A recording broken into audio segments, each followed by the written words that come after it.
बिस्मिल्लाहिर्रहमानिर्रहीम। आजकल मीडिया में आप एक नई इस्तिलाह सुन रहे हैं कि दुनिया की ग्लोबल सप्लाई चेन तबाह हो गई है, यानी आलमी रसद के ज़राए वो तबाह हो गए हैं। इसका क्या मतलब है और ये क्या हो रहा है दुनिया में? क्या अचानक चीन के अंदर, चाइना में लोड शेडिंग शुरू हो गई है बिजली की, इंडिया में बिजली की लोड शेडिंग शुरू हो गई है, पूरी दुनिया में कंटेनर पोर्ट्स जो हैं, जो सप्लाई लाइन है, जो कंटेनर्स आते हैं पोर्ट्स के ऊपर, वहाँ ब्लॉकेड होना शुरू हो गया है, सामान नहीं उतर रहा, पूरी दुनिया में किल्लत हो गई है, खुराक की भी, अद्वियात की भी, फ्यूल की, ईंधन की, पेट्रोल की कीमतें आसमान पर जा रही हैं और जो गैस प्राइसेस हैं, एलएनजी की कीमतें जो हैं वो भी कई गुना बढ़ती चली जा रही हैं और अभी सर्दी आई भी नहीं है और सर्दियों में इनकी कीमतों में वैसे ही इजाफा हो जाता है। ये सब कुछ क्या हो रहा है, इसके लिए हम आपको थोड़ा सा पीछे लेकर जाएंगे, लेकिन उससे पहले ये बात हम आपको बता दें कि पिछले 1.5-2 साल से मुसलसल एक बात हम कौम को बता रहे हैं, अपने हुक्मरानों को बताने की कोशिश कर रहे हैं कि आने वाली दुनिया में ये कहत और जंगें बर्पा करेंगे, मईशत की तबाही लाएंगे और इसके नतीजे में दुनिया की आबादियां कम करनी है इन्होंने, और इसके लिए पाकिस्तान को तैयारी करनी है। इसके लिए हमें अपने गल्ले के ज़खायर तैयार रखने हैं, इसके लिए हमें पाकिस्तान में ईंधन और फ्यूल और पेट्रोल और डीजल जमा करके रखना है, या उसकी रसद ऐसी रखनी है कि किसी सूरत में हमारी यह रसद बंद नहीं की जा सके। लेकिन ना हमारी हुकूमत ने इस पर कोई तवज्जो दी, ना कौम को कोई फिक्र है, ना अशराफिया या मीडिया को इस बात का कोई अंदाज़ा है कि कितने बड़े बड़े ख़तरात हमारे सरों पर मंडला रहे हैं। हम हमेशा जब भी हमारी गल्ले की फसल होती है हम अपनी गंदम एक्सपोर्ट कर देते हैं, फिर कुछ अरसे के बाद उसको इंपोर्ट कर रहे होते हैं जाहिलों और बेगैरतों की तरह। जब चावल अल्लाह हमें सरप्लस देता है तो हम चावल पूरा का पूरा उठा के एक्सपोर्ट कर देते हैं।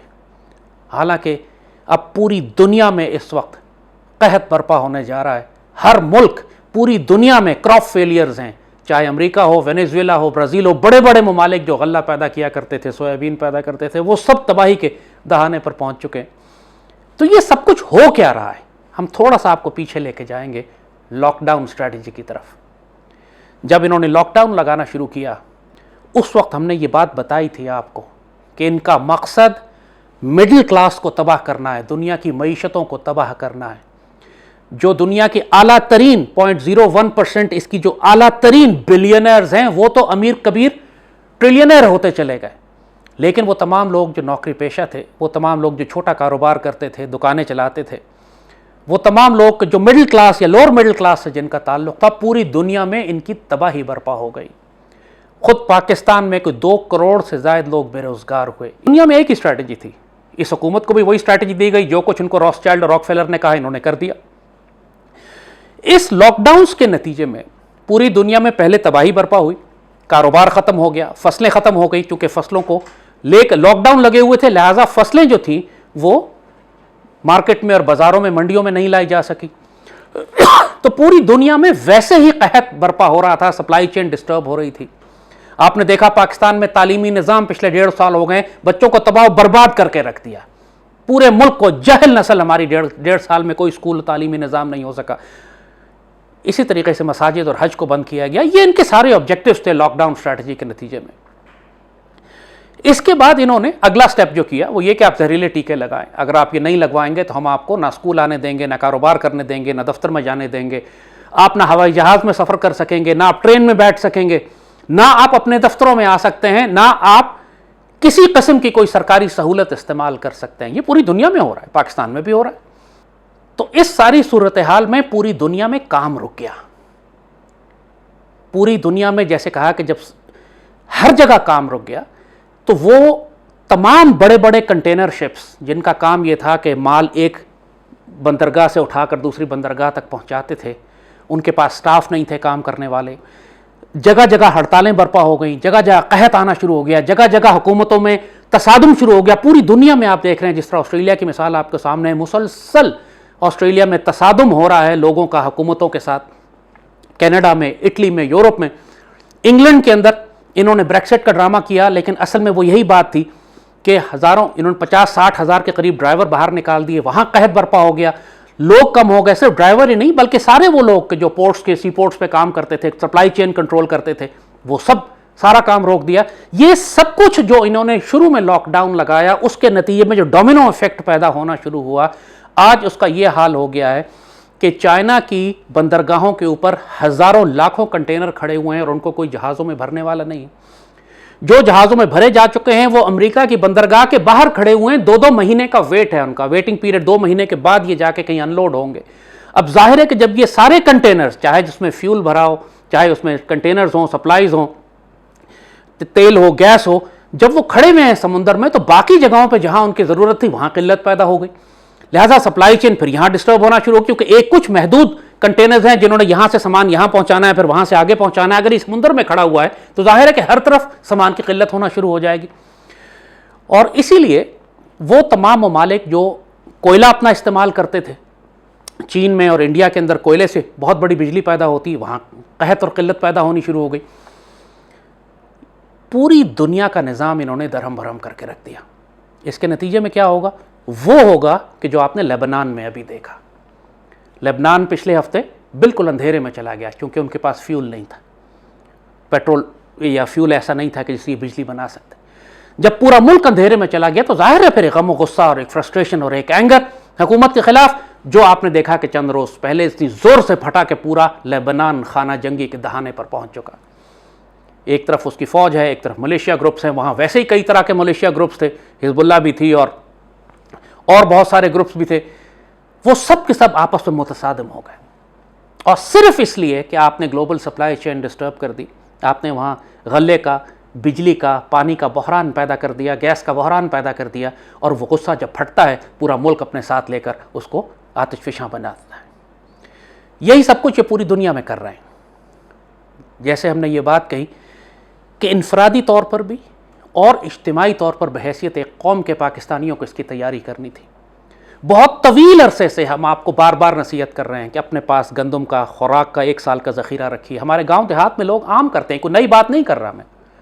ये शहरी इलाकों के लोग हैं जो बेवकूफ़ हैं, हर रोज़ जाकर सुपरमार्केट से ख़रीदारी करते हैं। गाँव देहात के लोग तो हर साल जब गंदम की फसल होती है 1 साल के दाने अपने घर में रोक रख लेते हैं। उनके पास अपनी गाय होती है, अपनी बकरी, अपनी मुर्गी, अपनी चीज़, अपना गंदम, अपनी फसल, अपनी सब्ज़ी। सादगी में गाँव वाले हमारे गुजारा करते हैं बग़ैर बिजली पानी गैस के भी, और अल्लाह के फजल से कोई भूखा नहीं मरता। मसला शहर वालों को आएगा, क्योंकि जिनके पास ना अपनी बकरी है, ना गाय है, ना मुर्गी है, ना सब्ज़ी है, ना फल है, ना उन्होंने अपने गंदाने रखे हुए हैं अपने घर में, और हर चीज़ वो बाज़ार से ख़रीद के लाते हैं। और जब ये ग्लोबल सप्लाई चेन डिस्टर्ब होती है तो सबसे ज़्यादा शहरी आबादी के लोग हलाक और मारे जाते हैं। और यही आप यूरोप में देख रहे हैं कि कुत्तों की तरह लड़ रहे हैं टॉयलेट पेपर के ऊपर और एक कॉर्नफ्लेक्स के डब्बे के ऊपर और दूध के डब्बे के ऊपर, क्योंकि पूरी दुनिया में ग्लोबल सप्लाई चेन इन्होंने अब तबाह कर दी। एक जगह से दूसरी जगह माल नहीं पहुँच रहा है, महीनों के बाद पहुँच रहा है। और इसके नतीजे में जैसे कहा कि फिर पेट्रोल की कीमत जो है आसमान की तरफ जा रही है। ये महंगाई जो पाकिस्तान में आप देख रहे हैं ये पूरी दुनिया में आ रही है, लाई जा रही है। हुकूमत की पॉलिसीज़ भी गलत हैं, इसमें कोई शुबा नहीं। लोगों को जो कुछ अपने पास गल्ला और खुराक थी वो एक्सपोर्ट कर दिया करते थे, ये लिहाजा अब भूखे मर रहे हैं। जो गोदामों में रखी हुई थी वो जरदारी और मुराद अली शाह जैसे माफियाज उनको निकाल के उनकी जगह रेत की बोरियां भर देते हैं, गंदम चोरी कर लेते हैं। ये बड़े बड़े स्कैंडल हैं इस मुल्क के अंदर। ये नहीं कि अल्लाह ने हमें गंदम दी नहीं है। और फिर यह कि अफगानिस्तान हमारे साथ वाबस्ता है। पाकिस्तान की 22 करोड़ की आबादी है, वो कोई 1.5-2 करोड़ की आबादी है। अफगानिस्तान अपनी खुराक का सिर्फ 12 या 15% गल्ला पैदा करता है, 80% गल्ला वो पाकिस्तान से लेता है। तो आप 22 करोड़ नहीं हैं, आप 24-25 करोड़ हैं। आपको अफगानिस्तान को भी फीड करना है, चाहें या ना चाहें। आप कानूनी तौर पर नहीं भेजेंगे, स्मगल होकर जाएगा, लोग भूखे तो नहीं मर सकते वहाँ। और ये काम पिछले 40-50 साल से चल रहा है इसी तरीके से। लिहाजा उसको आपको एकोमोडेट करना है, एडजस्ट करना है अपने साथ, अपने गले के ज़खायर को। तो जो बात हमने कही थी पहले, जब भी हमने आप लोगों से कहा था कि अपने लिए सोलर सिस्टम्स लगवाइए अपने घरों के ऊपर क्योंकि बिजली चली जाएगी। हमने कहा था अपने घरों में हैंड पंप्स लगवाइए पानी के, क्योंकि आप बिजली चली जाएगी तो पानी का मसला भी साथ होगा। हमने आपसे कहा था सर्वाइवल बैग्स बनाइए और अपने आप को इस तरीके से ज़िंदगी गुजारने का आदी बनाइए कि जदीद सहूलतों के बगैर भी आप जिंदा रह सकें। गंदम होती है तो साल के दाने और चावल ख़रीद के अपने घर में रख लीजिए, सादा खाना खाएं लेकिन कम अज़ कम आपके पास गुजारा करने के लिए तो होगा। और कौमी सतह पर भी ये बात कही थी हुकूमत से। आप बात कर रहे हैं कि हम बाहर से oil and gas, petrol Pakistan का सारा समुंदर के रास्ते आता है, हमारी LNG सारी समुंदर के रास्ते आती है, लेकिन जब अवेलेबल ही नहीं है मार्केट में, पूरी दुनिया के बड़े बड़े मुल्क खरीद के ले जा चुके हैं, तो आपको कहाँ से मिलेगी? मिलेगी भी तो 10 गुना ज़्यादा कीमत के ऊपर। और यही हो रहा है इस वक्त आज पाकिस्तान के साथ। और अभी तो सर्दियां भी नहीं शुरू हुई। मैं साफ हुकूमत पाकिस्तान को एक फिर नसीहत कर रहा हूं, हमने 100 दफ़ा पहले भी कहा है, आप ईरान के रास्ते अपनी पेट्रोल की सप्लाई लाइन खोलें, ट्रकों के जरिए। ईरान के पास पेट्रोल है बेचने के लिए, इसके लिए आपको कोई कंटेनर शिप्स नहीं चाहिए, कोई बहरी जहाज़ नहीं चाहिए। ऑलरेडी बलूचिस्तान में ईरान का स्मगल पेट्रोल बिक रहा होता है, इसको ऑर्गेनाइज कर दें। आप रियासत के तौर पर नहीं कर सकते, आप लोकल मकामी कारोबारी हजरात को इजाज़त दे दें, स्मगलरों को इजाज़त दे दें कि यार तुम लाओ पेट्रोल बेचो, कम से कम मुल्क की ज़रूरियात तो पूरी होंगी। क्योंकि इस वक्त आपके पास पेट्रोल आएगा ही नहीं बाहर। सऊदी अरब जितना मर्जी क्रेडिट लाइन आपको देता रहे, जब टैंकर है ही नहीं दुनिया में इस वक्त आपको अनलोड करने के लिए, तो एलएनजी है ही नहीं टैंकर्स, तो आप कैसे अनलोड करेंगे और मिलेंगे और लेके कैसे आएंगे पाकिस्तान में। नतीजतन पूरे पाकिस्तान में जैसे पिछले साल आपने देखा था कि लाहौर की बड़ी बड़ी आबादियां 10-10 करोड़ के घर हैं, लेकिन लकड़ी जला के खाना पकाने की कोशिश कर रहे हैं क्योंकि गैस नहीं है। मुल्क के अंदर गैस की लोड शेडिंग, पाकिस्तान के अंदर जो गैस के ज़खायर थे उनको हमने इस्तेमाल नहीं किया, ज्यादती करके इस्तेमाल किया, मिस यूज किया, प्रॉपर नए ज़खायर नहीं तलाश किए, जो किए उनको निकाले। जानबूझकर ये स्ट्रैटेजी मुल्क के अंदर भी और आलमी तौर पर भी बनाई गई कि दुनिया में, मुल्कों में, खास तौर पर पाकिस्तान के अंदर भी पेट्रोल का और गैस का कहत पैदा किया जाए। पाकिस्तान को हर हाल में अपनी पेट्रोल और फ्यूल की ऑल्टरनेट सप्लाई लाइन खोलनी है। हमें एडवांटेज है कि ईरान के साथ हमारा बॉर्डर मिलता है ऑन ग्राउंड, हमें कोई बहरी जहाज की ज़रूरत ही नहीं है, टैंकर्स की ज़रूरत ही नहीं है, हमारे लिए ट्रक्स काफ़ी हैं इस फ्यूल को पाकिस्तान में लाने के लिए। ईरान से मुआहदा करें, ईरान के पास सरप्लस पेट्रोल पड़ा हुआ है, गैस पड़ी हुई है सरप्लस बहुत, लेकर आए पाकिस्तान में। क्योंकि हमारी जो बड़ी ऑयल मार्केटिंग कंपनीज हैं, जो शेल है, जो टोटल है, जो दूसरे जो फॉरेन मल्टी, ये इजाज़त नहीं देती, इस बात हंगामा करती, इनके ताल्लुकात हैं हुकूमत में कि जी हम ही लेंगे, अगर ईरान से पेट्रोल आना शुरू हो गया तो इनके प्रॉफिट्स कम होंगे, इनके मार्जिन कम होंगे। दूसरी जानिब इन कंपनियों की जो जिम्मेदारी है कि मुल्क के अंदर रिजर्व रखें पेट्रोल, ये उतना रखते भी नहीं है। पाकिस्तान स्टेट ऑयल करप्शन की इतनी ज़्यादा उसके अंदर, इतनी ज़्यादा तबाह बर्बाद उसको कर दिया है कि ना उसके पास स्ट्रेटेजिक रिजर्व है, और ये हर हफ्ते जब तक शिप ना आए इनके पास सप्लाईज नहीं होती, अपना कोई रिजर्व नहीं रखा हुआ मुल्क में इन्होंने। सब कुछ बैडली मैनेज्ड है, इंटरनल करप्शन भी है, मिसमैनेजमेंट भी है, और ग्लोबल सप्लाई चेन डिसरप्शन भी है।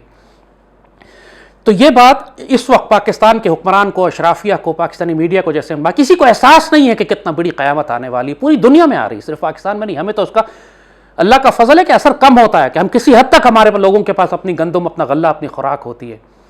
आपने ऑस्ट्रेलिया की मिसाल देखी, वहां पे जब पूरी सप्लाई चेन डिस्टर्ब कर दी उन्होंने, नतीजा ये है कि वहां बराह रास्त ऑस्ट्रेलिया में मार्शल लॉ तकरीबन लग चुका। एक इलाके से दूसरे इलाके में आप नहीं जा सकते।